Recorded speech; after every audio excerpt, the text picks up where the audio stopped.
host, sabrinasalvati. Doobie-doobie-doo.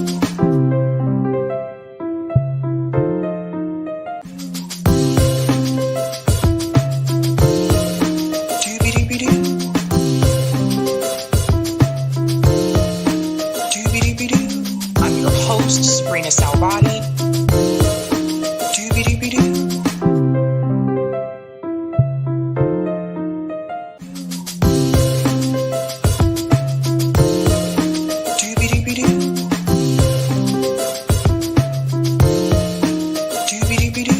I'm your host, sabrinasalvati. All right. Happy Sunday, guys. Welcome to Sabs podcast. I'm your host, Sabrina Salvati. If you are new, I want to let you know that Sabs podcast is also a part of Revolutionary Blackout Network. You can catch me there on Thursdays and Fridays, and you can catch me here on Tuesday, Thursday, Friday, and Sunday. Shout out to everyone watching on YouTube, Rockfin, Twitter, and Rumble, and welcome back, guys. You know, I woke up feeling a little bit different this morning. You know, the air just felt a little bit different, a different type of energy that's happening out there, folks. And I have no doubt in my mind, it has everything to do with the protest that happened in DC yesterday. We are going to discuss that today, along with a couple of other stories. But I felt good this morning, and I hopefully, you will feel good too after today's show. But you guys know on Sundays, I do have a hard stop. So I do want to go ahead and jump right in. We have so much to discuss and so many things that I think we should be proud of, right? So a lot of times we do talk about bad news. But I think after what I saw yesterday and what many of you may have seen online as well, I think we have every right to have a little bit of a celebration today. Of course, there's much more that needs to be done, but we're going to go ahead and have some fun today. We're going to go ahead and have a little bit of celebration. So first and foremost, I want to go ahead and give a shout out to everyone who is a Sabby patron. Thank you guys so much for your support. I really do appreciate you peeps. Thank you to all the Sabby patrons. If you are interested in being a Sabby patron, I have 5 categories: ultimate, sabinators. There's also sabsters. We cannot forget about the sabbies, sabbies. And of course, members. All of their names are listed here. You can also see their names scrolling across the bottom of the screen there on the ticker. And I want to give a special shout out here to a new Sabby patron. Over here, we call them newbies. Let's give it up for Lilia Beck. Lilia, welcome. And thank you all so much for your support. We're going to get into some things today, ladies and gentlemen. We're going to get into some things. Let's go ahead and share that thumbnail so you'll see what we're discussing today. Let's get right into it, man. All right. Tonight, we are discussing Chris Hedges and Dennis Kucinich. War machine alert. Great conversation there with Chris Hedges and Dennis Kucinich. We're going to talk a little bit about that, about the war machine and how it actually works in reference to the war in Ukraine and also this war with Israel and Gaza. We're also going to discuss Barack Obama and Hillary Clinton are called out. That's right, ladies and gentlemen, people are not falling for the narrative anymore. And that includes the narrative coming from prominent figures like Barack Obama and Hillary Clinton. We're also going to discuss that epic rally in Washington, D.C. yesterday. We're going to get into the thick of it. That's probably where we will spend most of our time during the show. And last but not least, I'm going to discuss the Wyoming ballot measure wins. So let's get into it, man. Thank you so much for the super sticker, Juliet. I heard you were there too. Great turnout. I'm going to try to get some of the people that were at the protest to see if they can come onto the show this week to get their perspective about it as well. But right now, we're going to dive right in. I want to start with Hillary Clinton and Barack Obama. Because for the longest time, I feel like Hillary Clinton and Barack Obama, they're prominent figures. I don't care for them, but a lot of people do. And a lot of people in this country still trust them and still believe their word. Well, ladies and gentlemen, things are changing, and it has everything to do with Israel and Gaza. Before I get into the news with Hillary Clinton, what happened to her this week, I want to remind you of what she said in this video more recently. And then I think you'll understand why what happened to Hillary happened to Hillary. Let's go ahead and get into this clip here. People who are calling for a ceasefire now do not understand Hamas. That is not possible. It would be such a gift to Hamas because they would spend whatever time there was a ceasefire in effect rebuilding their armaments, creating stronger positions to be able to fend off an eventual assault by the Israelis. So we're in a very different world. I don't think it had to be the world we're in, but that's where we are, and we've got to figure our way forward through it. Okay. So we remember this conversation with Hillary Clinton, obviously Miss Queen of warmongers, trying to make excuses for the United States government to fund and participate in another international conflict. Well, ladies and gentlemen, that message that just came from Hillary Clinton, people aren't buying it, including some of the students that Hillary Clinton has, because it appears this week students that attend Columbia University actually not only did not buy the rhetoric coming from Hillary Clinton's mouth, but they also decided to show her that they didn't buy it by walking out. Let's get into this article here from The Guardian. It says that students walk out of Hillary Clinton's class to protest Columbia's shaming pro-Palestinian demonstrators. Ladies and gentlemen, the narrative is starting to change. People are not buying it, Hillary. They are not buying it. So it starts off here and it says, dozens of students walked out of class taught by Hillary Clinton in New York on Wednesday in protest at their university's alleged role in shaming of pro-Palestinian demonstrators. About 30 students were involved in the protest at Columbia University, where the former Secretary of State and previous senator for the state was delivering a foreign policy lecture as part of her global affairs class. Now, we have to laugh here. Obviously, it is hilarious that Hillary Clinton, of all people, is leading a foreign policy lecture class as if she is one to talk.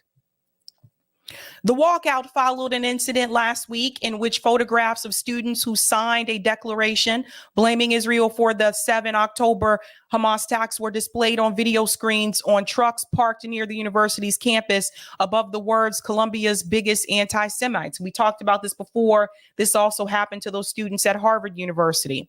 The photographs, according to the protesters, were lifted from a secure and private student portal at Columbia's School of International and Public Affairs. The Times reported that the walkout was planned and peaceful, with those leaving almost halfway through Clinton's 2-hour lecture, attended by about 300 students, joining several dozen other demonstrators in the lobby of the school. They were demanding immediate legal support for affected students and a commitment to student safety, well-being, and privacy. So let me explain something clear for those who may not be aware of this. Typically, when you attend a university, there are certain websites for the universities that are private portals, meaning that you have to have credentials to log into that site and to get that information, to retrieve the information. But do you have permission to even display that information? So these were private things about these students that was not public information that was plastered across trucks that drove around campus. Same thing happened to the Harvard University students as well. So we're dealing with privacy issues here. It goes on to say the school's dean, Karen Milo, who co-teaches the class, spoke with the protesting students following the lecture and expressed her support for them, a university spokesperson said. Clinton had already left. The Democratic former presidential candidate has taken a strong pro-Israel stance since the conflict erupted last week, denouncing those calling for ceasefire as not understanding Hamas during a discussion at Rice University's Baker Institute. That was the video I just showed you. Columbia is among the universities that have become a flashpoint for protest over the war, with students on both sides angrily denouncing the other for the escalating violence and growing number of deaths. A rally at the campus last month, called by National Students for Justice in Palestine, was part of a day of resistance at Israel's military response to the attacks by Hamas, and also attracted a sizable group of pro-Israel protesters. The pro-Palestinian students whose faces were shown on screens near the campus last week had signed a declaration in support of Palestinian resistance against over 75 years of Israeli settler colonialism and apartheid. The statement said, in part, the weight of responsibility for the war and casualties undeniably lies with the Israeli extremist government. And I'm thankful that they said extremist, because I want to be very clear here. People like Hillary Clinton, who claim that Donald Trump is such a significant threat in this country, has no problem backing far-right extremist Netanyahu in Israel. And this is why I continue to tell you that these people are a joke. These people are a joke. You cannot come to me and stand before me and complain about far-right extremism in this country if you are willing to back far-right extremism in another country. So Hillary Clinton is a fraud. Barack Obama is a fraud. We'll get to him in just a second. Bernie Sanders is a fraud. Joe Biden is a fraud. All these people are frauds, and they are bought and paid for. Let's go on. In a statement to The Guardian, a Columbia spokesperson said the appearance of vehicles displaying students' photographs was concerning. Many individuals, including students across several schools, have been subject to these attacks by third parties. This includes disturbing incidents in which trucks have circled the Columbia campus, displaying and publicizing the names and the photos of Arab, Muslim, and Palestinian students.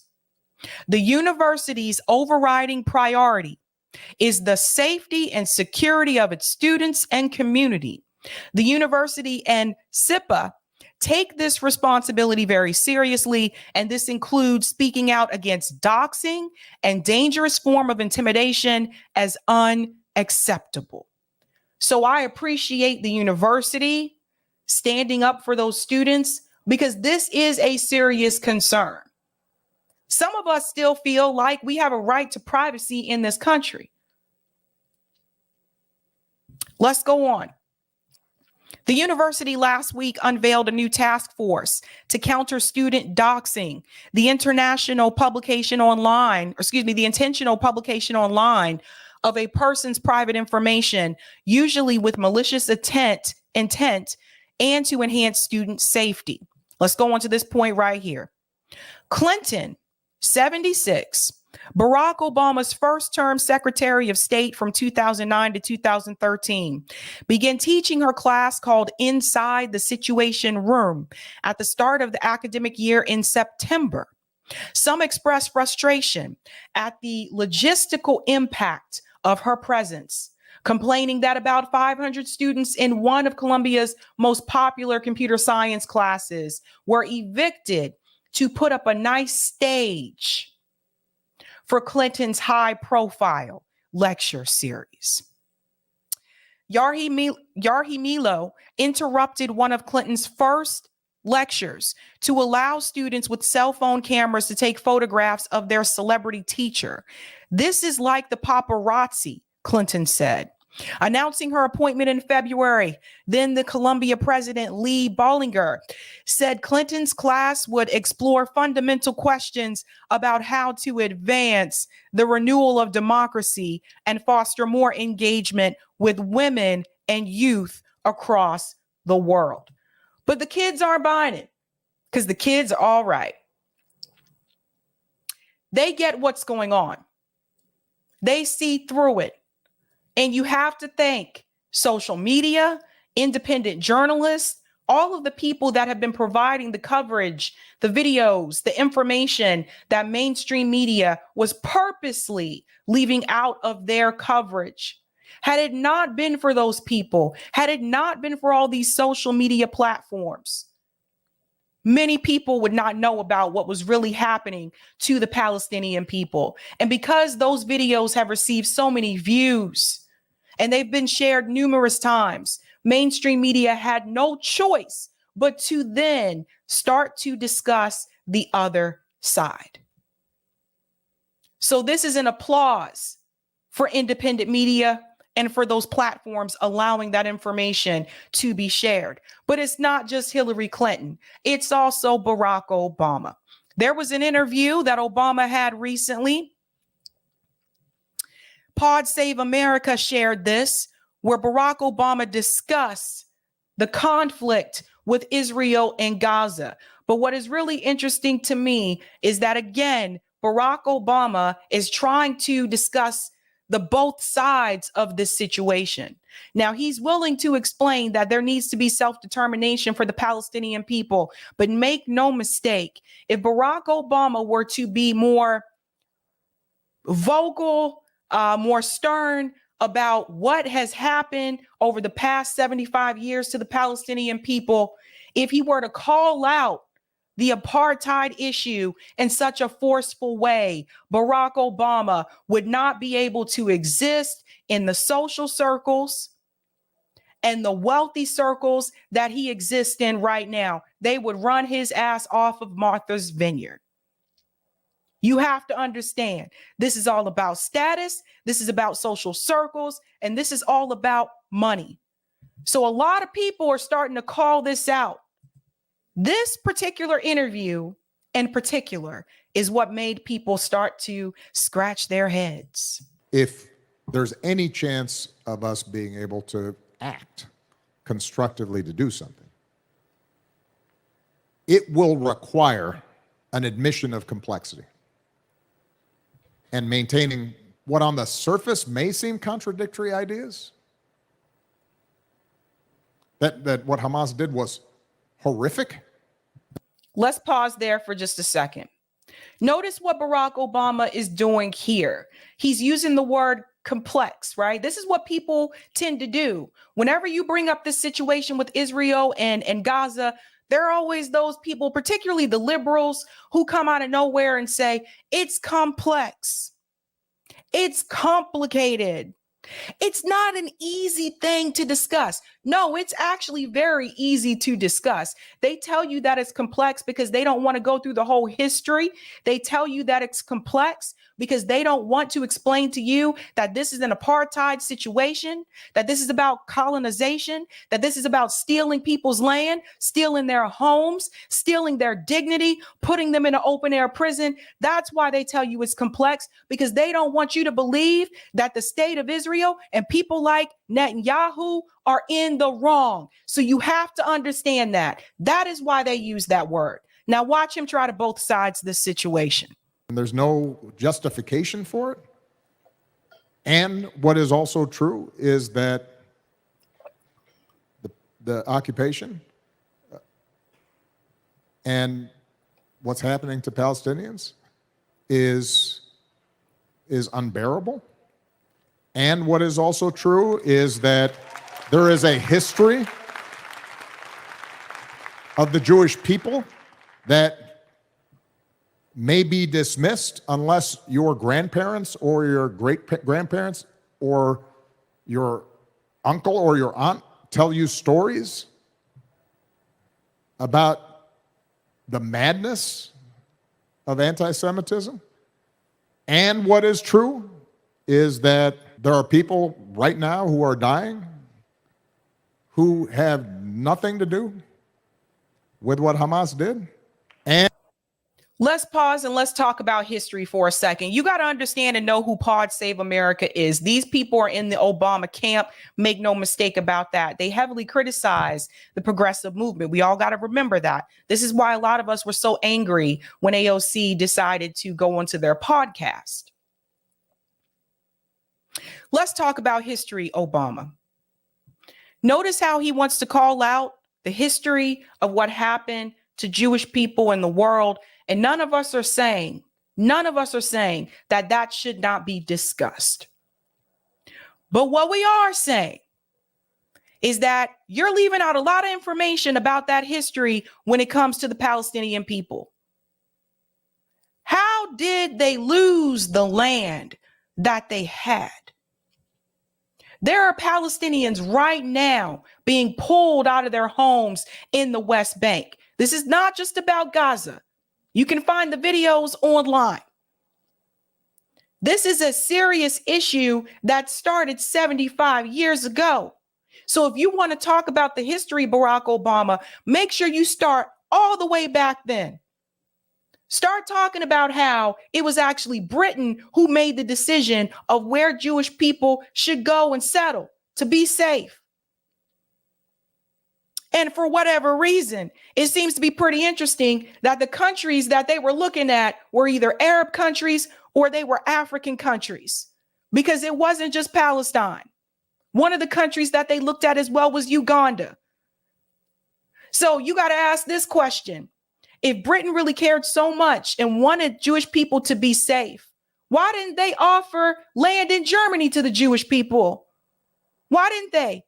Why didn't they offer any of these European countries for land for those people to right the wrongs that was done?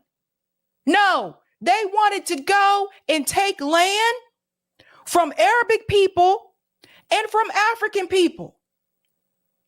So when you want to talk about history, Barack Obama, you need to make sure you tell both sides of that story.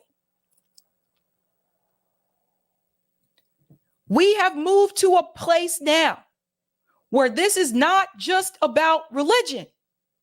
This is about the creation of an ethno-state. If it was just about religion, the Ethiopian Jews, the Palestinian Jews who are in Israel would be totally fine, but they're not. So that piece is very important. There's still a lot of people who need to be woken up. People want to talk about woke this and woke that. There are a lot of people who still need to be woken up about history in the world. And I'm talking about the history that's outside of your textbooks in school. And what is true, right? I mean, we can go on for a while. And the problem with the social media and trying to TikTok activism and trying to debate this on that is you can't speak the truth. You can pretend to speak the truth. You can speak one side of the truth. And in some cases, you can try to maintain your moral innocence. But this is Barack Obama speaking one side of the truth. That's the very problem with what he's saying right now. Now he has a problem with TikTok and social media. Next thing you know, he'll be calling for censorship. Just like he did in another video, another interview, he said, we got to check the disinformation. That won't solve the problem. And so if you want to solve the problem, then you have to take in the whole truth. And you then have to admit nobody's hands are clean, that all of us are complicit to some degree. Wrong. This is the part that got a lot of people fired up. Nah, Obama, I'm not complicit to some degree. I'm pretty sure most of you watching are not complicit to some degree. We haven't been president of the United States. We didn't make these foreign policy decisions. We're not the ones that voted to give $8.3 billion to Israel every year. It's our tax dollars. We have no say-so in how our tax dollars are spent. We're not the ones that said, yes, take our tax dollars and donate it to Israel so that they can bomb more brown people. We didn't make those decisions, but you, Barack Obama, did. You were president. You were president for 2 terms. So don't try to put this on the American people, especially those of us that have not held a political position, because we did not make this decision. He's complicit. Wall Street is complicit. The military industrial complex is complicit. The politicians in DC that support the legislation for this to continue and have continued to do so over the past couple of decades, they are the ones that are complicit. You don't get to push your war crimes on the American people. All of you push back on this. Who chose to bomb people in Libya? Us or Barack Obama? Let's go on.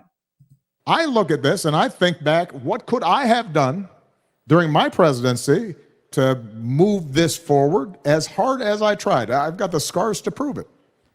But there's a part of me that's still saying, well, was there something else I could have done? That's the conversation we should be having, not just. That's the conversation that Barack Obama needs to have with himself. And this is Barack Obama playing you.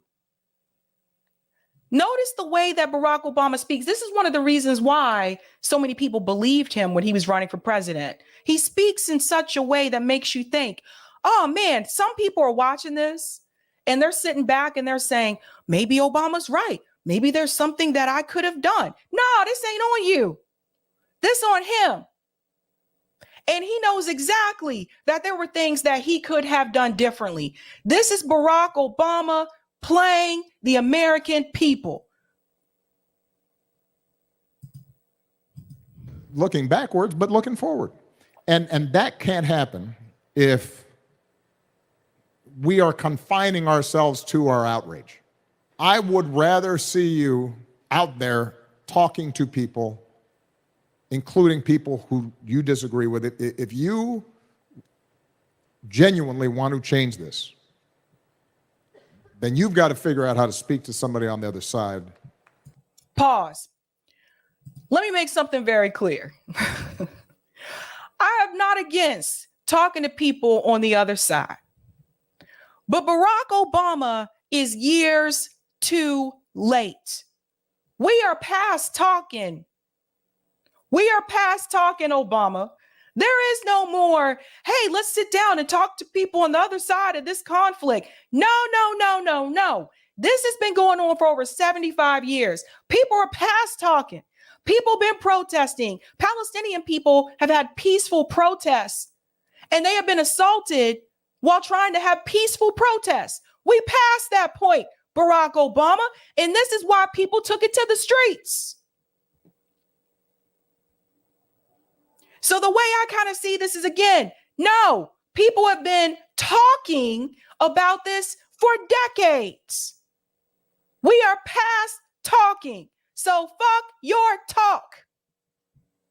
Period. And listen to them and understand what they are talking about and not dismiss it. Because you can't save that child without their help. Not in this situation.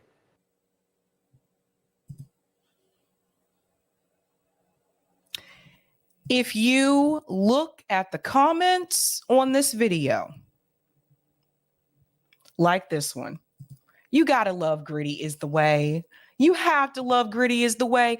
Gritty said, war criminal says, what? Say what you will about President Obama, but his class and eloquence really made the deportation of 2.5 illegal immigrants, the bombing of 7 Muslim countries, the whitewashing of torture under Bush, the continuation of the drug war, the rampant prosecution of government whistleblowers, and his expansion of government surveillance go down smooth. But he's telling us we're all complicit when we weren't in charge. Just look at, all you got to do, look at the comments. Look at the comments. This one here is a guy looking at a pile of poop. I think that's from Jurassic Park. This one here from Damore Life Extension Institute. He caused incredible amounts of pain and suffering. Policies that triggered a wave of populism. Warmonger. I don't know about the populism part, but Barack Obama was a warmonger. An angel said it best. Thank you for this, Angel. Angel said, no, Barack Obama. We do not all have blood on our hands. She goes on to say here, the purpose of statements like that is to silence people by convincing them they're all hypocrites. People in positions of power make these decisions. Soldiers and settlers have blood on their hands. The rest of us are unwilling prisoners to the whims white supremacists. Thank you, Angel. Thank you for that. But people aren't buying it, guys. People aren't falling for it anymore. And gone are the days where Barack Obama can just come make a speech and kind of smooth things over. People are past being smooth. You can't smooth rough edges that don't want to smooth. You know, it's like the edges around people right now are really rough. And right now, there's no amount of buffering that you can use to smooth those edges. Too much time has gone by. Too much. So those days are starting to go away.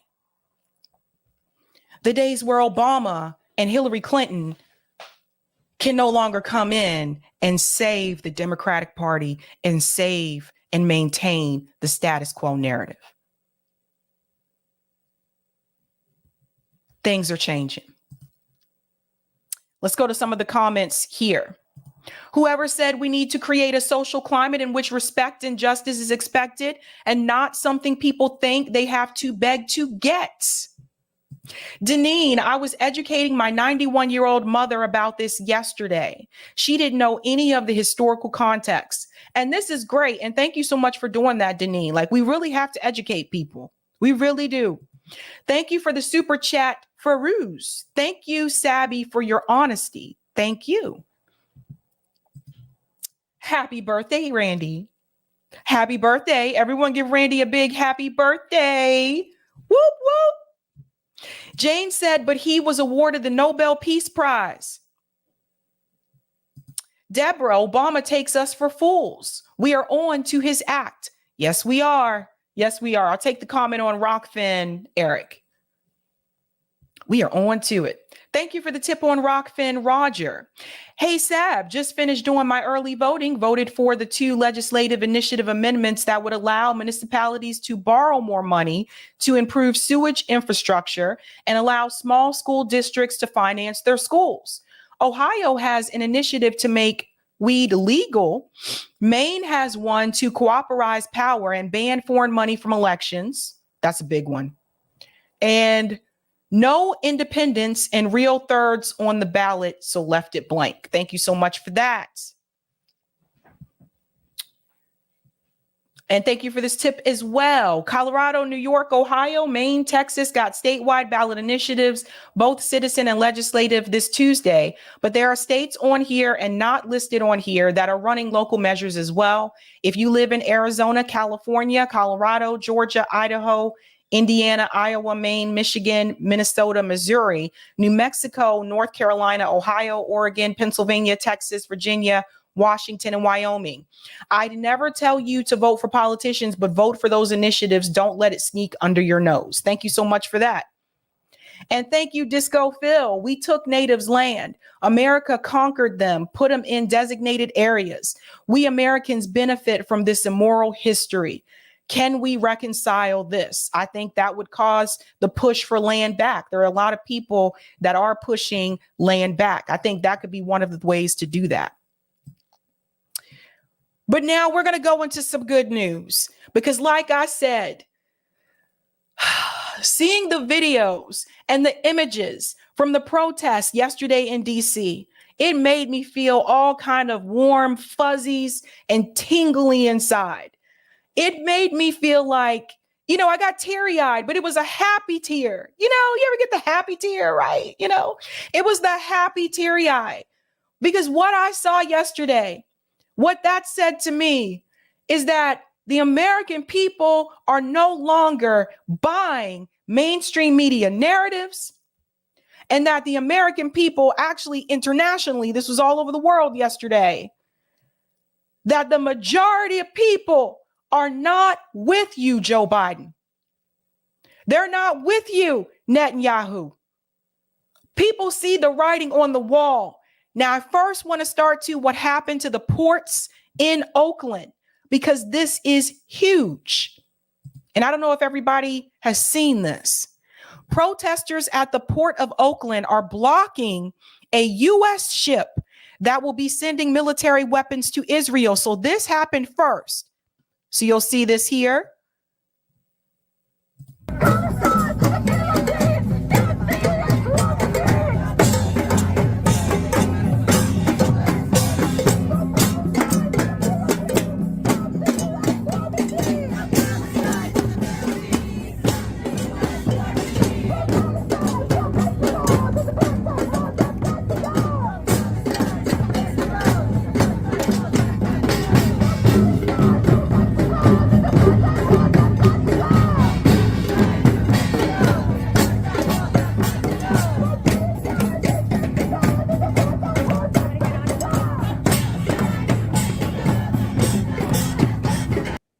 You see this? No U.S. military aid to Israel. So they showed up to block the ships to send weapons to Israel. Now, some of you are wondering, was it effective? Let's get into that. Critical Resistance goes on to say police have now arrived. So the police started to show up. We all know how that goes. Look at this. The police are trying to break through a line of peaceful protesters. Say no! Hey! Say no! Say no! Say no! Say no! Children! You're fucking killing children! You fucking coward! You fucking coward! Cowards! Cowards! Cowards! Fuck you! Fuck you! What I noticed, this officer right here, he was just like, you know what, man? You see the one officer trying to get through the fence. This police officer over here is just like, look, bruh, I'm out here because this is part of my job and you guys call me out here to do what I need to do. But I'm honestly starting to sit back and wonder, I don't know if the paycheck worth all this, bud. I don't know. I don't know if I'm going to be trying to push through a fence, man. So I'm just going to hang back. I'm just going to hang back. So you'll see.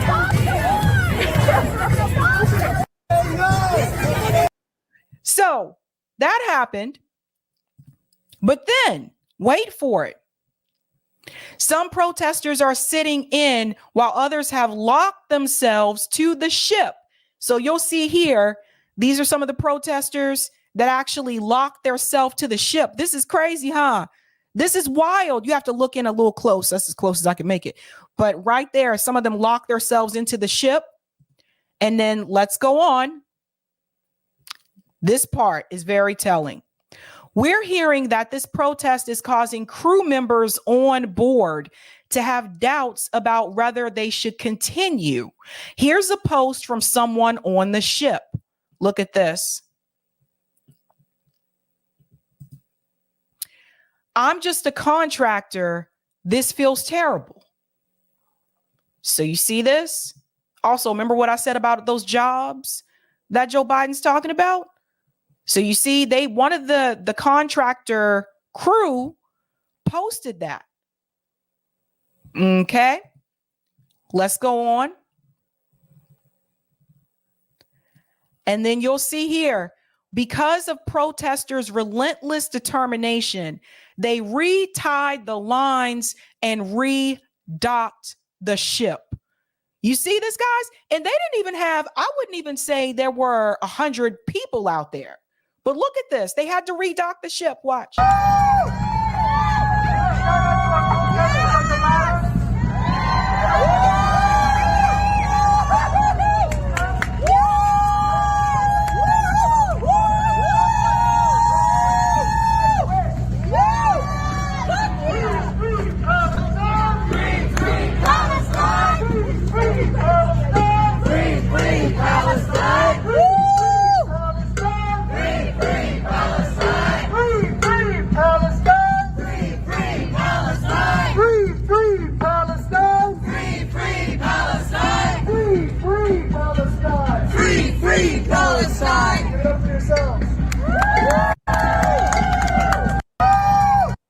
Heck yeah, man. Heck yeah. So that is how it all started.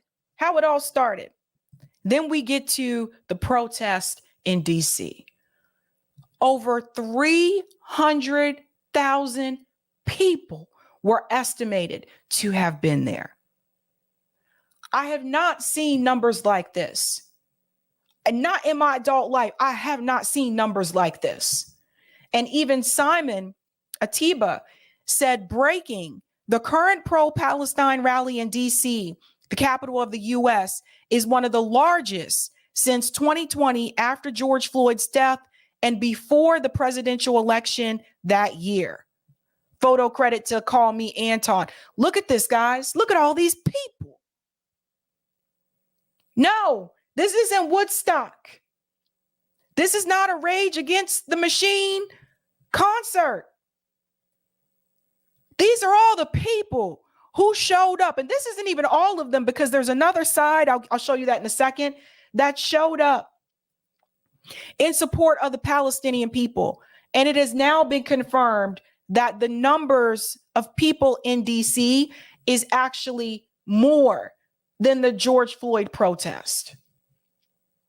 I want to show you just how many people were there. Answer Coalition, they're one of the groups that sponsored this. It said, today the people made history. 300,000 marched in DC to demand an end to Biden and Israel's genocide against Gaza and demand freedom for Palestine. Look at this here. Watch the people move. So you can see, I'll pause for a second. There are people all the way back here. Look at all those people. They look like little ants marching, right? We're throwing some Dave Matthews. Ants are marching. So many people. So they sped this up so that it would go faster, just FYI. But look at all these people. Woo! It's a beautiful thing. A beautiful sight. And it's like the people just kept coming and coming. People from all across the country, guys. All across the country.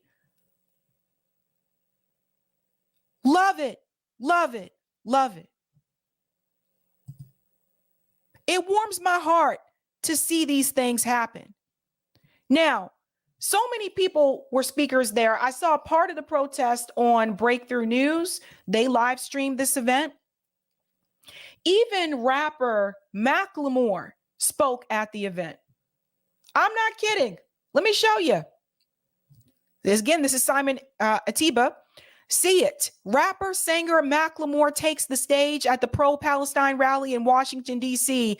Says for the past 3 weeks, he was told to be quiet and do his research. Well, let's hear what Macklemore has to say now. We have Macklemore on deck. Make some noise for him. Wait, what?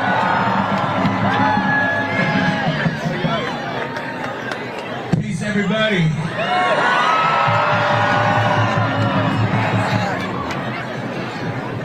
You know, first and foremost, this is absolutely beautiful to observe today. I didn't expect to be on a microphone, but there are thousands of people here that are more qualified to speak on the issue of a free Palestine than myself. But I will say this. They told me to be quiet. They told me to do my research, to go back, that it's too complex to say something, right? To be silent in this moment. In the last 3 weeks, I've gone back and I've done some research, and I'm teachable. I don't know enough, but I know enough that this is a genocide.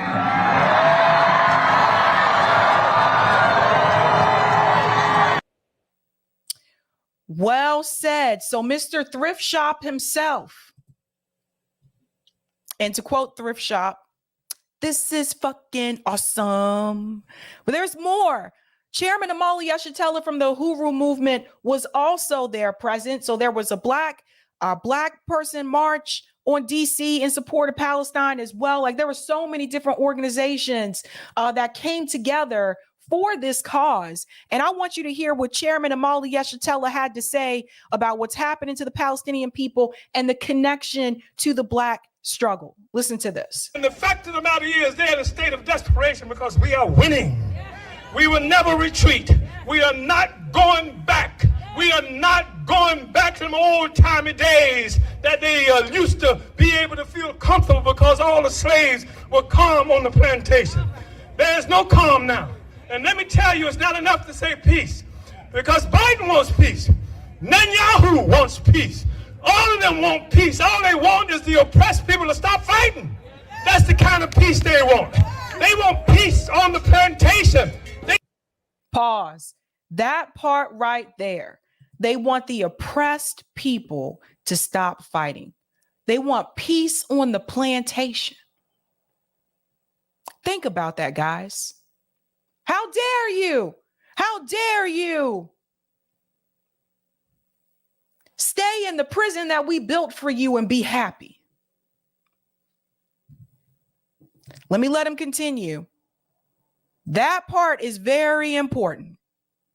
On the plantation, they want imperialist peace, but the people are determined to be free, and we are riding on that train of freedom right now. Adelante siempre, uhuru. And the fact of the matter is, they're in a state of awesomeness.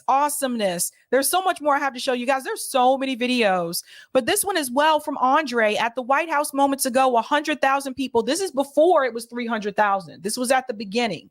100,000 people chanting "Genocide Joe" and Biden, you can't hide. We charge you with genocide. This one here. Biden, you can't hide. Biden, you can't hide. We charge you with genocide. We charge you with genocide. Genocide Joe. Genocide Joe. Genocide Joe. Genocide Joe. Biden, you can't hide. I'm telling you, the people, and by the way, for people who were saying in the beginning, oh, it's just those college students, what do they know? No. It's not just the college students. Now, to that point, Danny Haifong, you got to love Danny. Danny hit it right on the nail. Danny said, Blinken lied, 10,000 Palestinians died. And you can swap out Blinken with Biden, or you can put both of their names in this as well, because, you know, 10,000 people. And what's interesting is that even some of Joe Biden's own staffers were at the protests, guys. His own staffers. Look at this. Thank you, The Independent. There is a contingent of Biden staffers protesting here at the demonstration in DC. The crowd stretches from the Freedom Plaza to the Capitol and beyond. These are his people. Ceasefire now. Ceasefire now. You guys see it? Biden, your staff demands a ceasefire. His own staff members. His own staffers. Ceasefire now! Ceasefire now! Ceasefire now! Ceasefire now! Ceasefire now! You guys are staffers? Ceasefire now! Ceasefire now! Ceasefire now! You know, there was an article recently. I was going to try to read it today, but it's really long, and I think I'm going to have to talk about that on Tuesday. Even one of Ro Khanna's staffers resigned because Ro Khanna wouldn't call for a ceasefire. And there's a long article about it in New York Magazine. I think I'll discuss that on Tuesday. But this particular issue right here, Biden wasn't doing well in the polls before this, but he's also not doing well after this, obviously, after October 7th. But this is causing him to lose votes and support from the Muslim community. Listen to this. So Professor Anthony Zinkas actually clipped this. I'm so glad he saw this. My message to President Biden is, I voted for you and I regret it. Listen to what this woman says. My message to President Biden is, I voted for you and I regret it. Will you vote for him in 2024? Absolutely not. My message to President Biden is, I voted for you and I regret it. Will you vote for him in 2024? Absolutely not. Absolutely not. There's more. There's more. So all the protests and the push, all the people out in the streets, like this is international, ladies and gentlemen. It has brought the attention to, obviously, Blinken. So Blinken had to speak out. I want you to hear what he had to say. There's two clips I have of him. This is the one about a two-state solution. You guys know how I feel about a two-state solution. I think there's too many settlements for that to happen today. So I think a one-state solution is the more feasible option. But listen, he wasn't even talking about, they weren't even talking about it. Not even talking about, listen to what he says here. The United States continues to believe that the sole viable path is a two-state solution, with Israelis and Palestinians each exercising their legitimate right to live in a state of their own, with equal measures, security and freedom of opportunity and dignity. And we discussed some of the meaningful and practical steps that we might take to help advance that proposition, to get us there. The United States and our partners will have different views on how best to advance or achieve these steps. But we all recognize that we cannot go back to the status quo. You heard that? We can't go back to the status quo. And we all understand that we not only have an interest, but a responsibility to do everything we can to chart a better path forward together. The United States. Okay. Now, that's the first one. I want to go to the second clip from him. Let me go ahead and pull this up here. When he talks about what is happening to the children. Again, like I'm telling you guys, had it not been for the protests, you wouldn't even hear Anthony Blinken saying this. Listen to this. We need to do more to protect Palestinian civilians. We've been clear that as Israel conducts its campaign to defeat Hamas, how it does so matters. It matters because it's the right and lawful thing to do. It matters because failure to do so plays into the hands of Hamas and other terror groups. There will be no partners for peace if they're consumed by humanitarian catastrophe and alienated by any perceived indifference to their plight. I want to pause here for a second, because is it just me, or does Anthony Blinken look nervous to you? Oh, he look a little nervous. This is what binds us as human beings. I've seen images too of Palestinian children, young boys and girls, pulled from the wreckage of buildings. When I see that, when I look into their eyes through the TV screen, I see my own children. How can we not? Hamas doesn't care 1 second or 1 iota for the welfare, for the well-being of the Palestinian people. I'm going to go ahead and fix that for him. The state of Israel doesn't care about the welfare for the Palestinian people. And I don't mean Jewish people, because I'm going to show you a video here in a second that shows you not everybody agrees with what Netanyahu is doing. It cynically and monstrously uses them as human shields, putting its commanders and command posts, its weapons and ammunition, within or beneath residential buildings, schools, mosques, hospitals. But civilians should not suffer the consequences for its inhumanity and its brutality. So let me just go ahead and correct something there that he said. Eric, we can switch to the second page when you're ready. Something that he just said there about where they're located. Didn't Ro Khanna explain on CNN that they had this same issue with Osama bin Laden? And instead of doing these types of attacks where obviously civilians are going to be affected, they actually went in to those tunnels to get Osama bin Laden. You see, this is the problem. They all not even on the same page. Not even on the same page. And I want to show you just how much the American people see this. Now, this clip here from Case Study QB.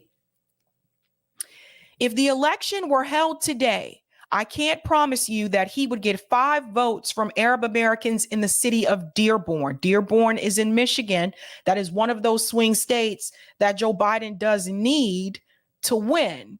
A couple of days ago, I spoke to you about the fact that they're having a difficult time getting Black voters in Milwaukee, Wisconsin to register to come out and support Joe Biden. That some of them said they're not going to vote at all. Another state, swing state, that Joe Biden will need in order to win. So I want to bring up this clip here from Case Study QB because the Democratic Party is in trouble. The Democratic Party is in trouble because of all of this. Like, the American people see it. They see it that the U.S. government is complicit, and this is happening under Democrat administration, not under Trump's administration. And a lot of people are calling it out. Let's bring this in here.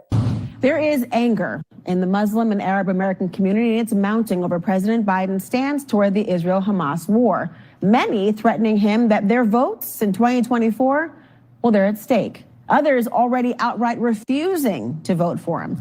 And the warnings are coming from people also in Congress, like Rashida Tlaib, who's going so far as accusing Biden of supporting Palestinian genocide. Mr. President, the American people are not with you on this one. So we showed that on here before. I just want to fast forward. There we go. Action has a price tag.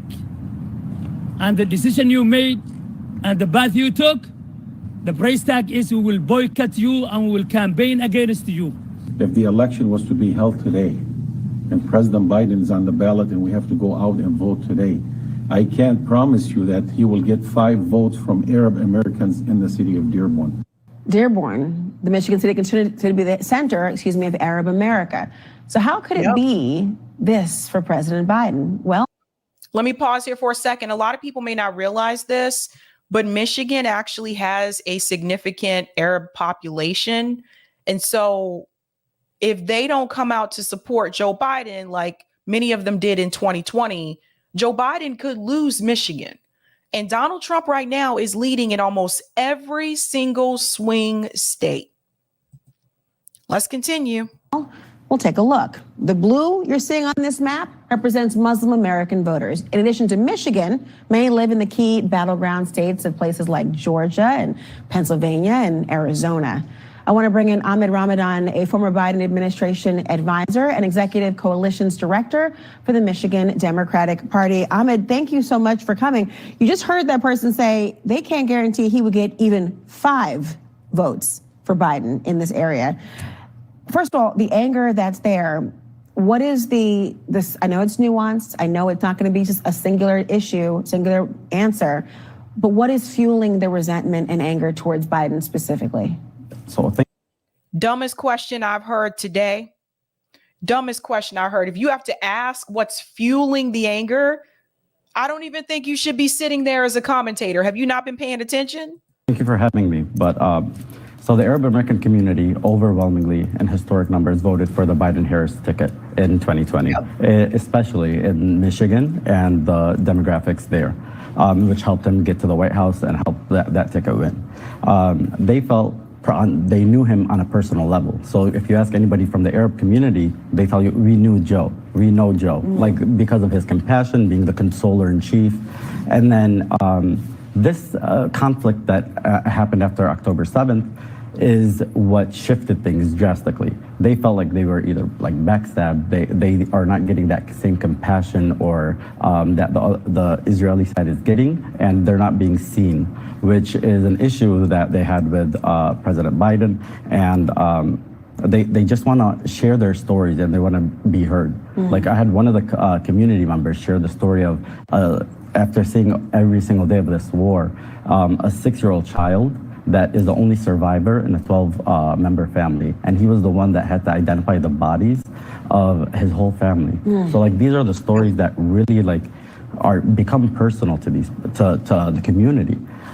So we have to make sure that we're also representing them. So how does the administration course correct at this juncture? Because obviously, Blinken, Secretary Lloyd Austin over there, trying to, we understand from different sources, they may be behind the scenes suggesting a different approach in terms of a ceasefire, otherwise for the humanitarian crisis that's spiraling out of control.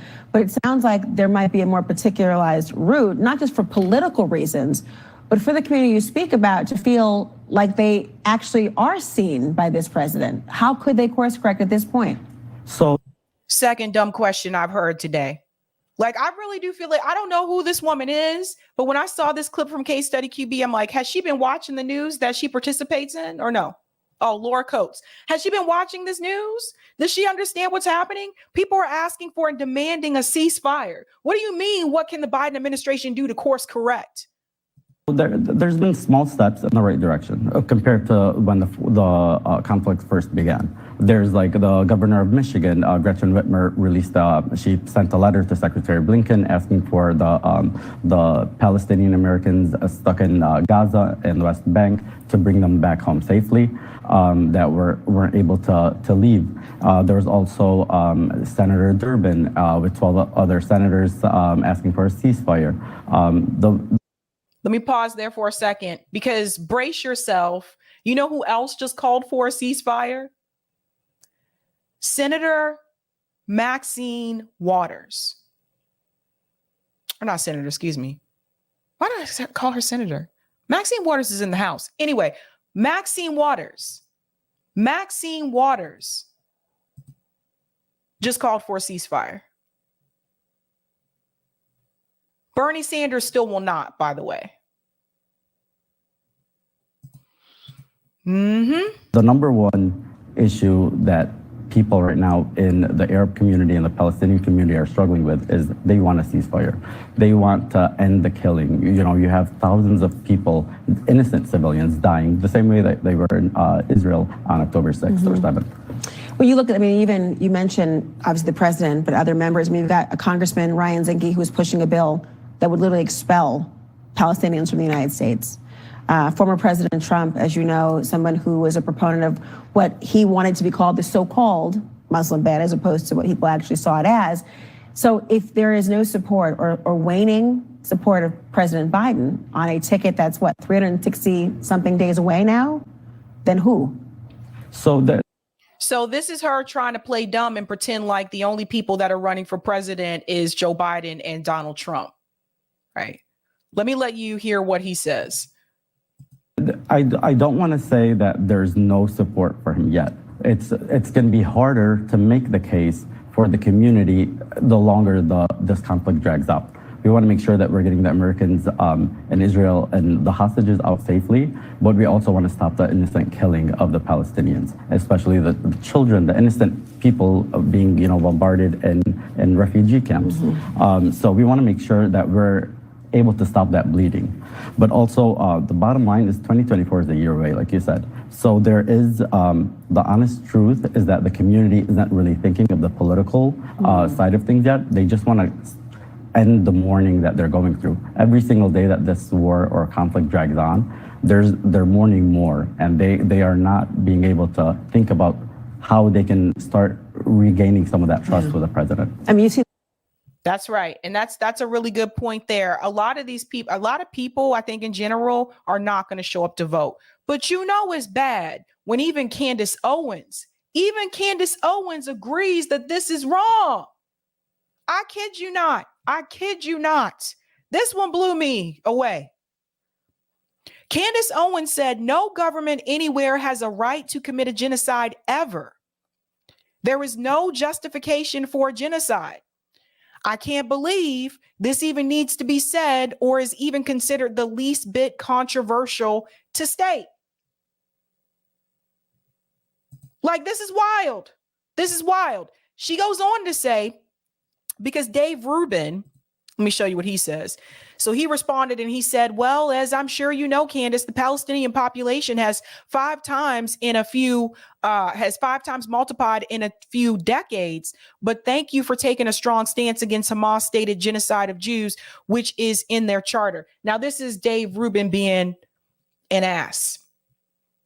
How do you multiply a population? You have children. What have we said before about the people in Gaza? That the majority of the population in Gaza are kids. That's him just being an ass. And Candace Owens responded and said, in short, if the blanket statement that genocide is wrong upsets you in any way, then you need to check yourself.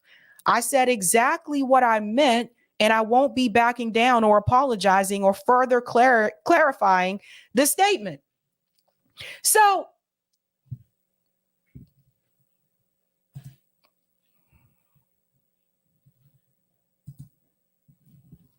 now I want to show you something else that the protests are starting to cause.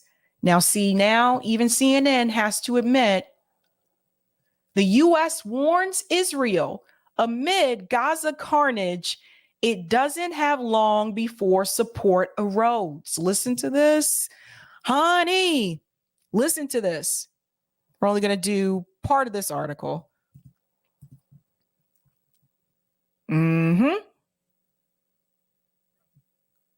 You're just going to jump to this part right here. Behind the scenes, American officials also believe there is limited time for Israel to try to accomplish its stated objective of taking out Hamas and its current operation before uproar over the humanitarian suffering and civilian casualties and calls for a ceasefire reaches a tipping point. In fact, there is recognition within the administration that the moment may arrive quickly. Some of the president's close advisors believe that there are only weeks, not months, until rebuffing the pressure on the U.S. government to publicly call for a ceasefire becomes untenable. Sources told CNN. You guys see this? You see what's happening? And I'll just highlight this case right here.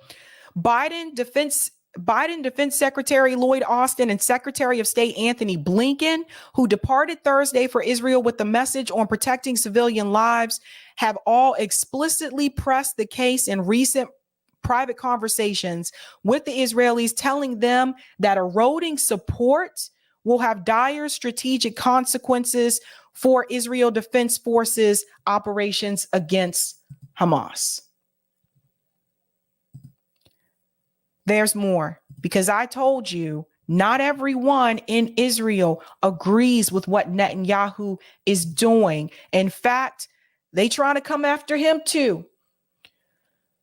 Protesters broke through a second roadblock on the way to the house on Gaza Street. That's where Netanyahu lives. My name is Bibi the Killer. This is what they're chanting. Look at this. And you can see the police officers as well trying to stop them.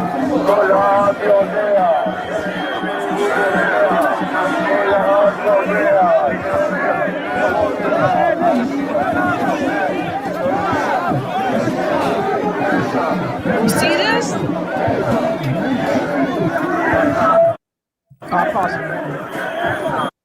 Pause in here so you can see. You see this gate? They're trying to come through the gate. There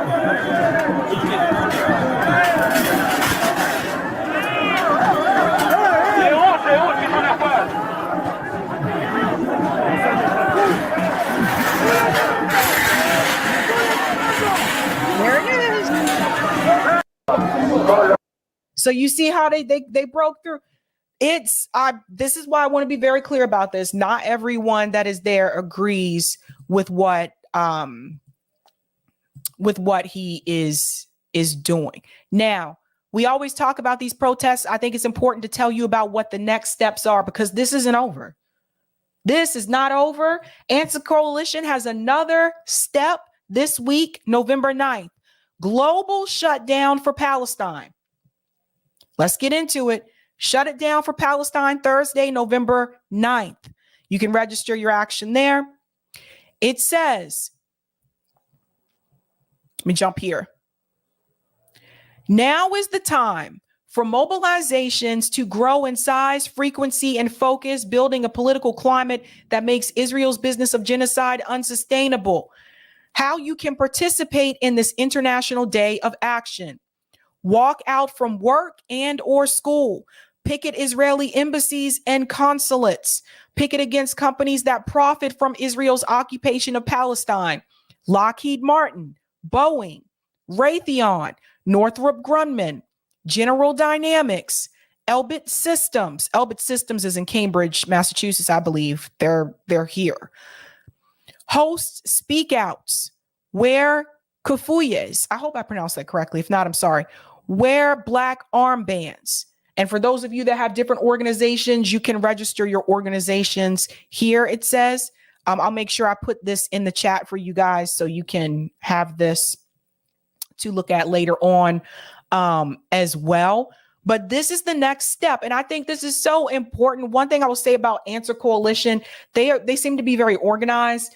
I think this is so important. I've been to a number of protests in my lifetime, and oftentimes we're like, okay, now what? What is the next step? Where they're telling you what the next step is. So now we can't say, okay, yeah, all those people showed up, but what's the next step? The next step is to shut it down. There are also companies that you can boycott as well that I think is really important for you guys to know. I'll make sure I get that list out hopefully Tuesday night when I stream about the companies that we're supposed to be boycotting that are actually continuing to support Israel, and this is funding them as well. So I know one of them is Starbucks, one of them is McDonald's, and I kind of feel like this. Screw McDonald's, screw Starbucks, because I'm gonna keep it real. McDonald's, your fries haven't been decent in years, boo.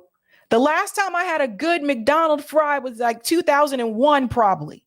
Your fries, they're not hot and popping like they used to be when I was growing up. So you can take those, weak, nasty ass fries, and you can keep that. And to Starbucks, you can keep that nasty burnt coffee that you have, which wasn't even your original recipe. The recipe, you bought it off of George Howell coffee, for people who don't know that. You made his coffee so damn bad that George Howell had to come out of retirement and start his own coffee shop again. So George Howell coffee you can get right here in Massachusetts if you want some real coffee and what that coffee was supposed to taste like, instead of that burnt mess that Starbucks made. So Starbucks, you can keep your nasty burnt coffee, and McDonald's, you can keep those weak ass fries, okay? That's how I feel about that. But that's the next step. Let me go to some of the comments here. Thank you for the super chat, Ali Diaz. Hi, Sabby. Even major cities in the South had protests and marches with a pretty good turnout. The one I was at in Nashville had a few thousand people. That is awesome. I heard there were protests in Texas too. Thank you, Timbo. H2N3 be in Tampa, Florida, November 17th and 18th. Ravina says natives put on a big march in Minneapolis. They had 300,000 people, I think I read. I'm telling you guys, this is a moment in what Cornel West always says, a moment in a movement. You have to seize that moment. You really do. I look back on the George Floyd protests, And that was a moment in a movement. And I feel like we didn't really seize the moment, because I feel like BLM, corporate BLM, not the grassroots, corporate BLM decided to take the money, and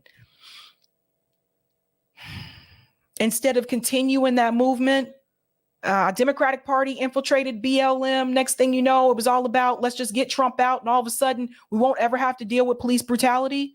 So when you have that moment, you really have to seize it. Thank you for Super Chat Black Thoughts. Do your research, aka follow what we tell you. Thank you for the Super Chat Cup of Joy. Sabby, this is by far the most uplifting report from anyone I've heard in months. The weapon ship blockade from my hometown, Oakland, gives me a sliver of peace. Wonder who of us are sleeping these days. Thank you. Thank you, R. Bailey. They got four. Oh, I think you mean money. They got money for wars, but can't feed the poor. Tupac Shakur. Yep.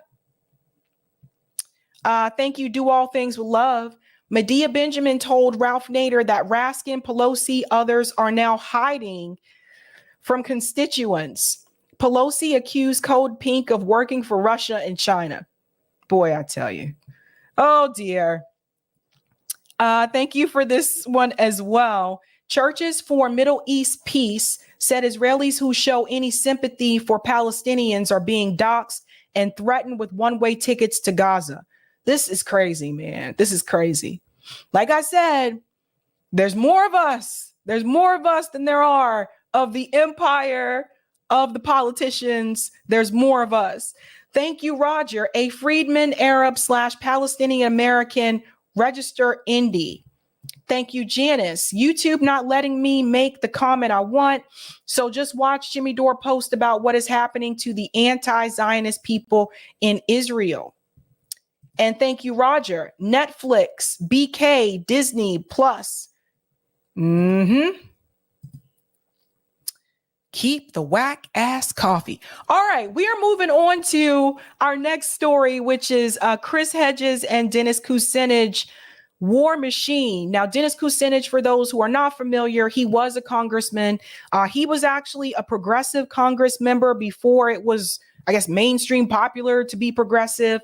And Dennis Kucinich was one of the many politicians that the Democratic Party tried to find ways to push them out because they were against the status quo. So they redrew his district so that he would not have one. And that's how they were able to remove Dennis Kucinich from Congress. Dennis Kucinich then went on, as of this year, to work for RFK Jr.'s campaign as campaign manager. It was just about a month or so ago, Dennis Kucinich announced that he was actually resigning from that campaign. I believe it has a lot probably to do with Israel and Palestine, where he stands and where RFK Jr. stands. So those are some of the things I think you need to know about Dennis Kucinich when we go into this conversation. And of course, you guys all know who Chris Hedges is. So they're going to talk about the war machine. There's a couple of things I want to point out that Dennis Kucinich says that I think are really important. But first and foremost, if you haven't had a chance to do so, smash that like button, bud, because that helps me out with the algo. Let's dive right in. But let's just lay out globally the reach of the war industry and how it functions and why it seems to be beyond the control of either political party. Well, thank you very much, Chris, for that introduction, and thank you for the opportunity to be on your show. We are in a moment of peril, and the subtext of it, or maybe the context of it, begins with the fact that the United States has over 800 bases around the globe. This has been a part and parcel of an attempt by America to use its military power to be able to control not just the politics of a country, but an economics of a country, and to stop the rise of any counterforce in the world. Of course, we know that that was vainglorious. The efforts have failed, and notwithstanding the fact that we have this archipelago of bases around the world, we have slipped from a position of unipolar leadership to moving to a multipolar world which the United States has less and less influence upon, with the exception of certain economic moves that can be made to try to hamstring the economies of various countries through sanctions. Now, let me pause there after the sanctions part. So the multipolar world, we see BRICS is still accepting more applications. They've extended an application to Saudi Arabia, which is supposed to be an ally of the United States, but I told you about that relationship, right? So something like BRICS is looking more appealing to other countries that just don't want this polarity political system that we've had, where the United States is basically the dominant power and the other countries are just supposed to cower to the US government.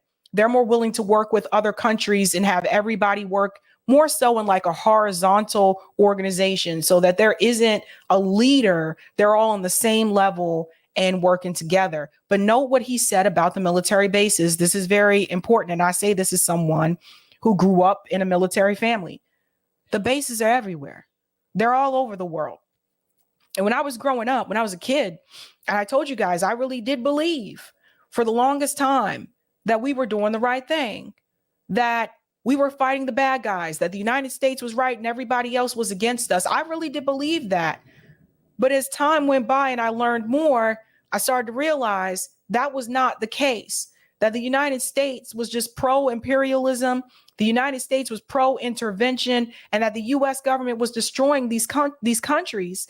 And then they would have the nerve to basically lash out when people from those countries said ill things about the United States. So there is growth. And I'm one of those people that had to grow. And even some of the people today that may not be with you right now, remember this, may not be with you right now, may not fully get it right now. We also have to remember that people have to grow. And I had the chance to do that. And not everybody is going to be where we are with us right now every time. So we have to give people the ability to grow. And the way that we do that is by continuing to educate people. Now, if they don't want to be educated, or they just want to continue to only listen to one side, well, then I can't help them. Where this all begins is at the appropriations process. The military-industrial complex that Eisenhower so famously warned us about in January of 1961 has every district of the United States, every congressional district has programs and projects in it that require funding and are put into an appropriations bill. Lobbyists confront members of Congress from their own communities saying, we need this for the jobs in our community. And together you have a defense production establishment, which is which is nationwide, and it has enormous influence with individual members. Now, beyond that, you have when members of Congress come in and they take an oath to defend the Constitution, unfortunately, for many members of Congress, that means to just sign on to any military action which the administration recommends. And so there's very little deep thinking that goes on, especially where the money's going to come from, because the 31 trillion plus national debt, which the United States has, a substantial part of that, it comes from the country putting wars on a credit card. So ingrained into our system is the funding of wars and a perpetuation of conflict. Because if you're making all these arms material, you've got to use them.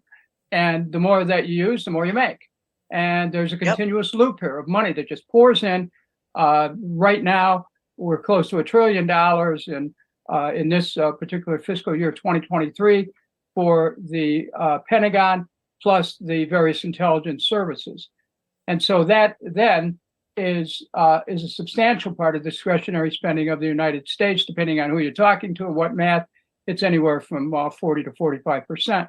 So we're spending our national treasure on war. We're a war machine as a nation. We prefer war over healthcare. We prefer war over housing. We prefer war over education. We prefer war over the economic welfare of our own citizens. And this is something that more and more people are catching on to. And unfortunately, the last ones to catch on appear to be members of the United States Congress. Let's pause here for just a second when he says the war machine and how it's embedded in our system. This is why I say the system is what needs to change.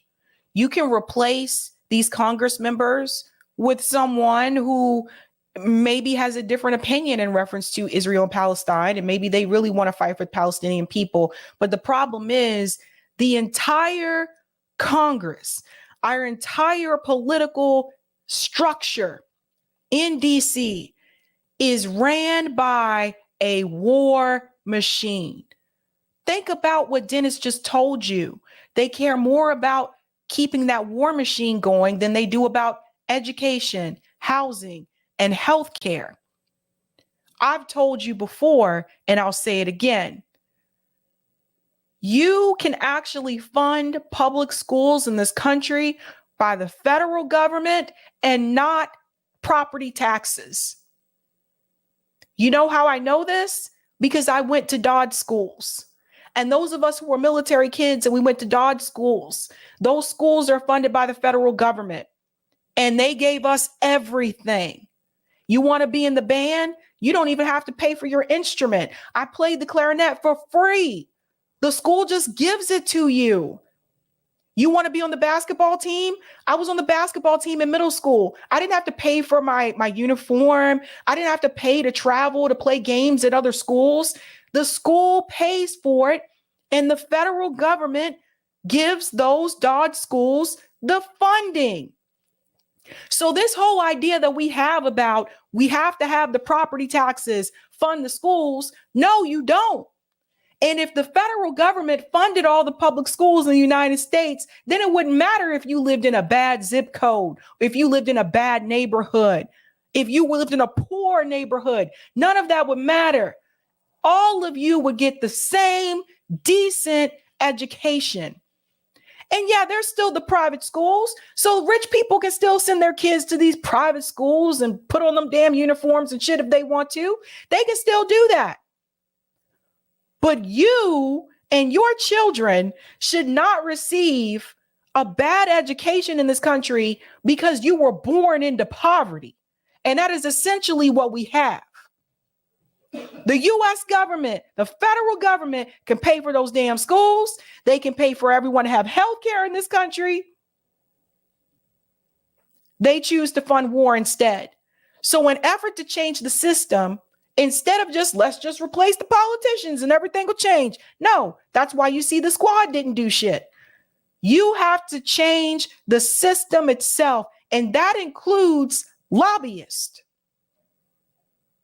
If you don't remove the lobbyist, how are you going to change the way the federal government works for the people? Let's go on. So how are decisions about war made? We see the public shills for war, the same people, whether it's Iraq or Libya or Syria or Afghanistan, these neocons who are well known, who brought us the war, 20 years of warfare in the Middle East. But they are spokespeople for, obviously, the war industry. If we look back at the last 2 decades, it's just fiasco after fiasco. I mean, nobody can describe any of these wars as a success. Who's making these decisions, and why is it bipartisan?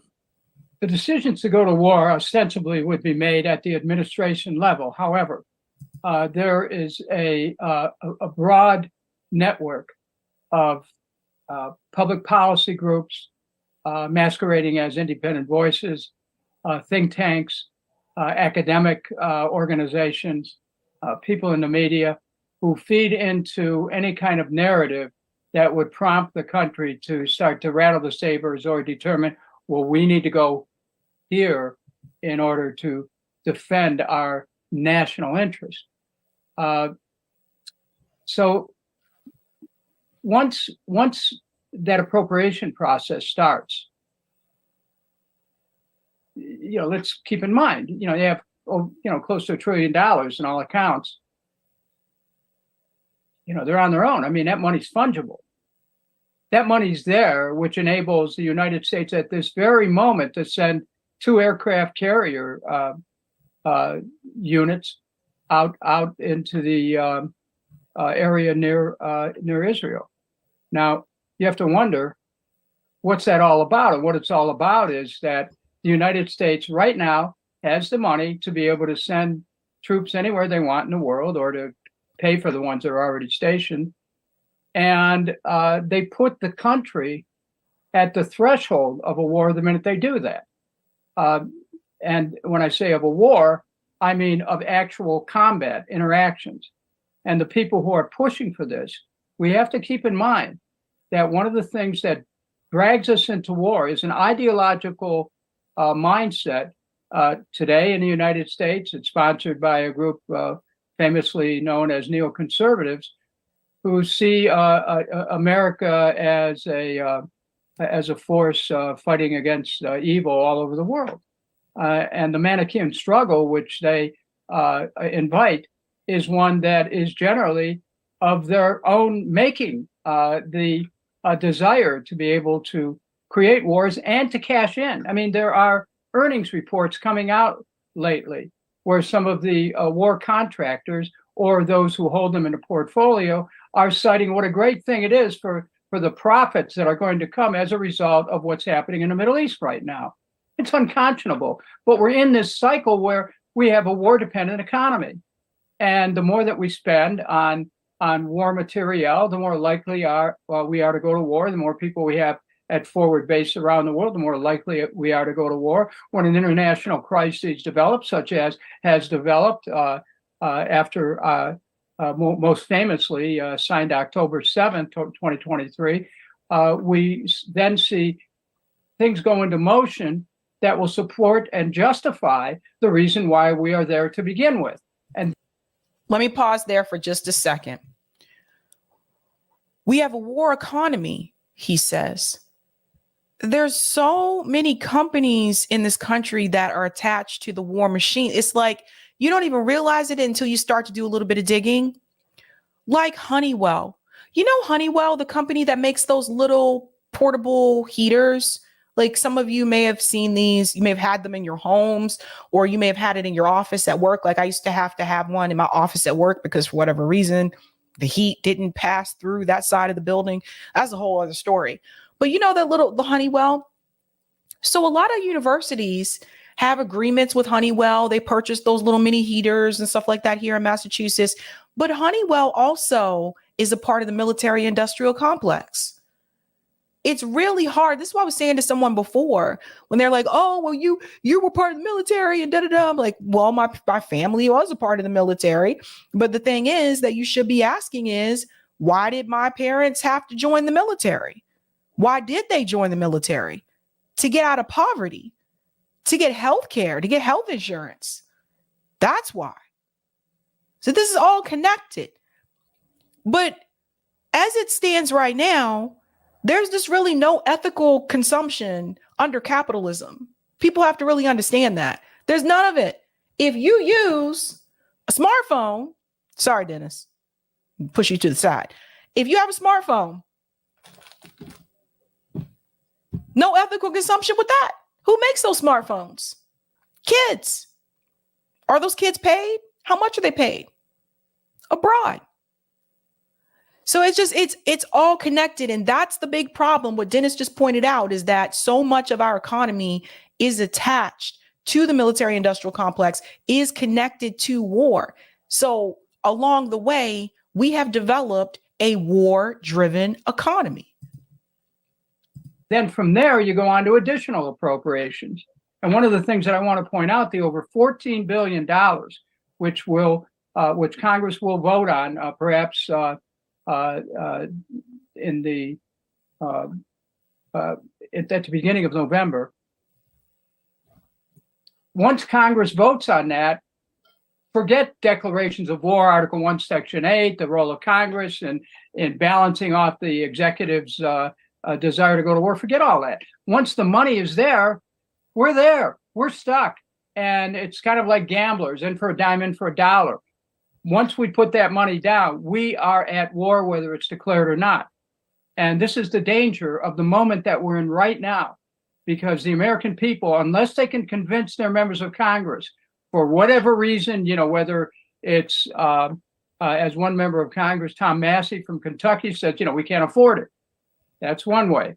Another way is to say, don't fuel the fire. Another way is to say, stop killing the Gazans. I mean, there are so many different reasons to avoid it, but the American people have to be heard from immediately. Call their members of Congress to say, don't fund the war. If we have to, if they're so intent on spending money, spend it for diplomacy, spend it for humanitarian purposes, spend it for food, shelter, clothing, electricity, water, anything to try to relieve people from the veil of tears they're in right now and the fears for their life. But right now, our country, we are ready for war, and it's not just about funding an effort against the people of Gaza, but it's about getting ready for war against Iran, which would be catastrophic for the United States and for Israel. So I think that we're really at a crossroads right here, Chris, and the piece that I wrote in Substack kind of outlines the contours of it, because this war has both, it's not just geographical, it is ethnic and it is religious. That's right. That's right. Well said. And that's the thing too that he mentioned there that I think is really important. We are at a crossroad, and I've been saying this for quite some time. The US government has just been itching for a chance to go to war with Iran. Itching for a chance to go to war with Iran. And now they have the perfect excuse. You have a situation where once the money comes in, it's not a congressional decision. It's a unilateral decision by the White House for instance, to send these carriers. No, Biden didn't consult anybody except maybe Jake Sullivan, who probably made the decision for Biden. But it all that power, that potential to essentially trigger a war is in the hands of the presidency. Congress isn't even part of the decision. Once the money is there, and this is what I'd like your viewers to understand, you have the Constitution, Article 1, Section 8, which the founders clearly put the power to make war in the hands of the House, because they didn't want an executive just roaming the world looking for enemies to slay, as Adams famously warned about. But if the Congress approves an appropriation that the president then wants to take to create a war, courts have held pretty consistently that Congress's ultimate power is the power of the purse. And if Congress wants to stop a war, don't fund it. If Congress wants to start a war, fund it. But Congress cannot go back after it funds a war and say, oh, we didn't mean that. We didn't mean for him to escalate. Hey, once they have the money, the administration, the president as commander-in-chief under the Constitution is able to use that war material in any way that he or in the future she would please. So basically what Dennis Kucinich is telling you is that once they approve the funding and the money is there, the money has to be spent in that manner. This is similar to when I used to work at the universities. Some of you guys know this. When I worked in higher education administration, and I managed different academic programs, so I was an academic advisor. This was another thing that we had to deal with when you're dealing with budgets for programs. There is a certain amount of money that is given to you, and it's up to you to decide how it's going to be used in different categories. But the thing is, once you have that money, you have to spend it. If you don't spend it, what will then happen is the next year, they won't give you the same amount because they said you didn't use, if your budget was like $60,000, like you didn't use the $60,000. So next year we're going to give you less. So essentially it's similar to that. But once they approve it, the funding for it, according to the Constitution, Dennis Kucinich is saying that money has to be spent in that way. And another thing, and we're going to get into this a little bit more on Tuesday, I believe, we also need to talk about the fact that the U.S. government is also trying to occupy Haiti. So there's intervention, more intervention that's about to happen in Haiti as well. And that's kind of taken a little bit of a backseat because of everything that's happening with Israel and Gaza. But we're going to dive into the Haiti situation as well, because that's another place. Like, so they have this money and they're like, oh, we got to spend it on war, something somewhere. So let's just go and spend it. But that's important. So again, a lot of this power goes back to the people in Congress. And yet we see no pushback. I mean, the last budget, I think the Congress gave the Pentagon $40 billion more than they even requested. And in many ways, the Democratic Party is worse. Yeah, it's become reflexive. The inability to ask questions about why.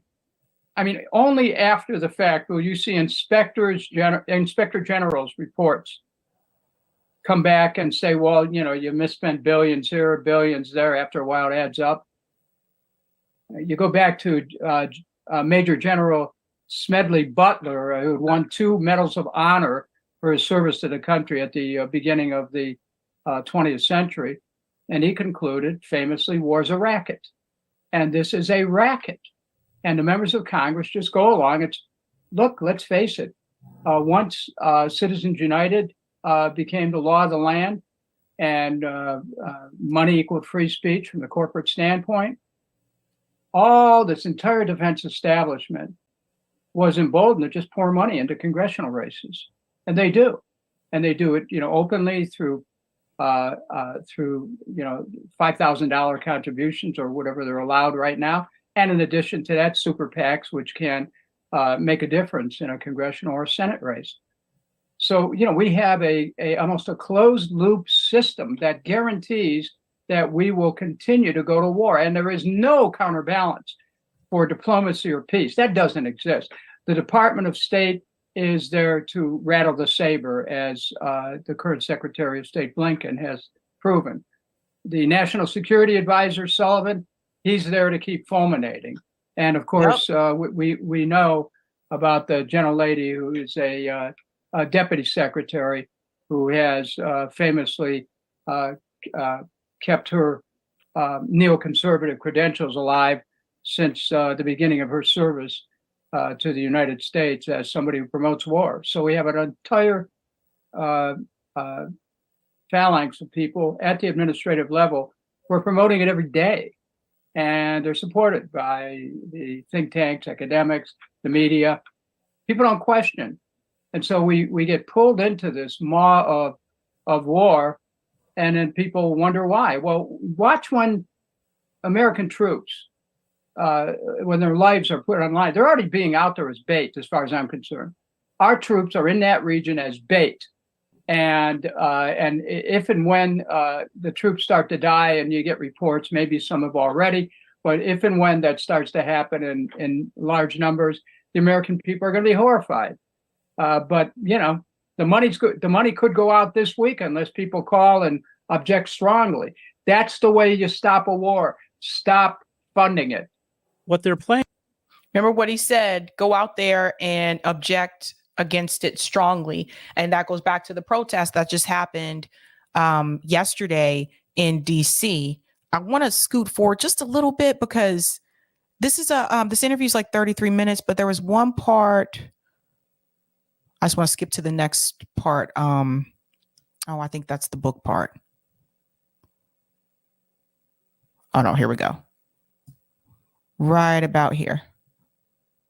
Or vetoing the ceasefire resolution at the UN, giving more military aid. It's not just they're passive, but they're actively involved. Why? Well, first of all, you have to look at President Biden himself. He has never really been anyone who has said, whoa, wait a minute, let's not do this.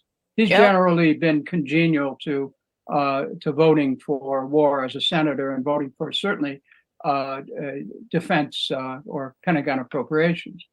So that's where it's at. And then who surrounds him? The neocons that are his closest advisors. And they're spoiling for a war against Iran. This has been going on since Bush was president. There's no question about. I mean, I gave about 150 speeches just on Iran alone, where I saw the Bush administration was actually talking about a strike on a nuclear research lab at Bashir. And I pointed out in the speech in Congress, we go ahead and do that, we're going to be creating a radioactive fallout around a good part of the globe. And is that something we're thinking about? So this is there an intention to take us right to the precipice here of a war? Absolutely. Yep. You can't say they're just, stumbling into this. No, these people are not stupid. I mean, I might question the rationale, and I do, behind their decisions, but they're ideologically driven. And some have said, look, just as let's use this to go after Iran, just like the pronouncement was made after 9/11, let's use this to go after Iraq. And it's the declensions of war. Iraq, Iran to hell. Why Iran? I mean, you have oil in Iran, you have more oil in Iraq. What is it? Do they think that is it just this vision that they're going to remake the Middle East into their own image? What do you think is driving this animus towards Iran? And of course, we have to be clear, Bibi Netanyahu has been pushing for a strike on Iran for a long time. And it's my understanding that the Pentagon has essentially been very wary about carrying out strikes against Iran. Well, I had a chance to talk to Mr. Netanyahu as a member of Congress on a committee that he testified to. And he at this committee, he said, well, the United States ought to go after this. Chris, this could have been 25 years ago, that the United States should go after Iraq, Iran, and Syria. Yep. After the hearing, I met him in the hall and I said, Mr. Netanyahu, why don't you do it? And he said, oh, no, you should do it. So my question is this. Why is Benjamin Netanyahu telling the United States government what to do?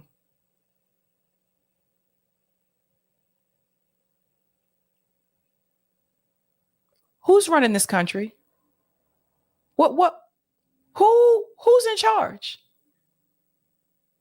Why are our government officials being bullied by right-wing extremist Benjamin Netanyahu, who doesn't even live here?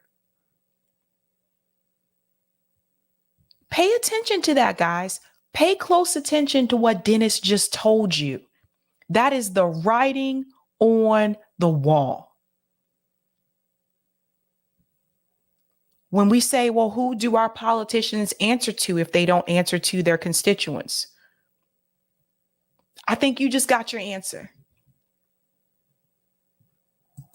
Please watch the rest of that when you have more time. I skipped over one part, and it is a longer interview. And knowing Chris Hedges, he probably has this on his Substack where you can get an even longer version of this interview. That's usually how he does it, I think. But it's called Palestine, Israel, and the U.S. War Machine with Dennis Kucinich, the Chris Hedges Report. So check that out on the Real News Network. I'm going to go to some of the comments. We will introduce Wyoming, and then we'll be heading out, guys. Hit the thumbs if you didn't have a chance. Hit the thumbs if you really want to dance. Hit the thumbs if you didn't have a chance. Hit the thumbs if you really want to dance. All right, let's go to some of these comments here. Rich says, my wife and I appreciate you and love you for your work and for saying the truth. Thank you so much, Rich. That's really sweet. Thank you, Cobra. Sabby, you are the only news I digest now. Want you to know that. I no longer read the paper or watch syndicated news. You the only journalist I trust. That is so sweet, Cobra. That is so sweet. I don't know if I call myself a journalist because I haven't written articles in a while. I'm really behind on that. But my plan is to make sure I get back into that at least by next year. Thank you, M. Adams. Permanent war and too big to fail jail. The two big issues that are sinking America. Woof. Thank you, President Jafar. Why won't the UN peacekeepers defend Palestine? You know, I had this rant about the United Nations the other night where they called it a humanitarian crisis. They have written basically strongly worded letters. There have been some officials that have resigned from the UN because they just feel that they're not being listened to. But ultimately, I don't know what happens after the UN makes these statements. It seems like to me that our government leaders aren't even listening to what the UN is saying. So I don't even know what the point of the UN is, to be honest. Thank you, Crown Heights Brainiac. The UN peacekeepers won't defend Gaza because the UN is an extension of U.S. foreign policy. The U.S. wants Israel to continue. Therefore, the UN will not go in. Damn. There you go. And thank you, Stop Sniffing Kids Joe. Our politicians are controlled by foreign entities. It's crazy. This is crazy, isn't it? That's why I wanted you guys to see that interview. I'll take the comments on Rockfin, Eric. Thank you. Thank you for the tip, Dave. Thanks for your defense of the people, Sabs. Good luck. Thank you. And thank you, Diane, for the $5 tip on Rockfin. Thank you, Roger. Yep, Sabby, that's how it works when you deal with the government. I used to work for an IT company. Our clients were schools where when they got the money from the government, they had to spend every red cent. The federal government paying for public school education for military kids. Looks like another TRICARE for all moment. Let's get it. Yeah, you shouldn't have to be a part of the military industrial complex to have those same opportunities. That's how I feel. We're going to go to Wyoming. We're going to at least start Wyoming ballot measures today, and I'll finish it on Tuesday. But we'll start it because I do have a hard stop tonight. Wyoming, ladies and gentlemen.